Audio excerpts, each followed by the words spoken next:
ஒரு கிளிய கூட்டிலேருந்து பறக்க விட்டால் என்ன ஃபீல் இருக்குமோ அந்த ஃபீல் தான் இருந்துச்சு எனக்கு கல்யாணத்துக்கு அப்புறம், ஹரியட்டா கிட்ட வந்ததுக்கப்புறமும். எதனால் இதை சொல்கிறேன்னா, எங்கள் வீட்டில் பயங்கரமான ஸ்ட்ரிக்ட்டு, செம்ம ஸ்ட்ரிக்ட்டு.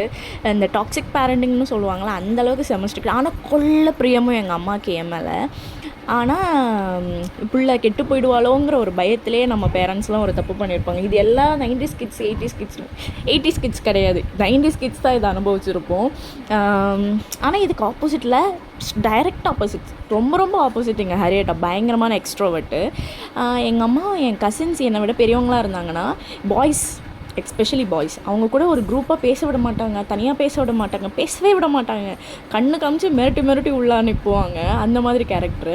ஆனால் இவர், நான் போகலனா தான் தப்பு, நீ அங்கே போய் கேளு, அவங்கக்கிட்ட என்ன வேணுமோ நீ போய் கேட்டு வாங்கு அப்படின்னு சொல்லிட்டு என்னை பயங்கரமாக ஃபோர்ஸ் பண்ணி என்ன அந்த ஒரு ஷெல்லுக்குள்ளேருந்து கொஞ்சமாக வெளியில் எடுத்திருக்காங்க. இன்னும் வெளியில் எடுக்கிறதுக்கு தான் அவர் புஷ் பண்ணுறாரு. நான் தான் இன்னும் ஷையில் உட்காண்ட்ருக்கேன். பட் அதை மீறியும் வெளியில் வான்னு சொல்லிக்கிட்டே இருப்பார். எங்களோட வீட்லேயே என்னோட மதர் லிப்ஸ்டிக் கம்மி பண்ணுன்னு சொன்னால், லிப்ஸ்டிக்லாம் நல்லா தான் இருக்குது, உனக்கு என்ன பிடிச்சிருக்கோ அதை பண்ணு அப்படின்னு சொல்லிட்டு என்னை பயங்கரமாக என்கரேஜ் பண்ணுற ஒரு ஆள் தான் என்னோட ஹரியட்டா. இந்த மாதிரி இந்த லைஃப் எனக்கு இந்த அளவுக்கு அழகாக மாறுச்சுன்னா, கண்டிப்பாக உங்களுக்கும் சூப்பர்பாக மாறும் இந்த லைஃபு. இந்த 2025 முடிச்சு 2026க்குள்ளே என்ட்ரு ஆகும்போது உங்கள் லைஃப்பும் எனக்கே மாறுதுன்னா உங்களுக்குலாம் சூப்பராக மாறும். தேங்க்யூ. இன்னொரு வீடியோவில் பார்க்கலாம். பாய்.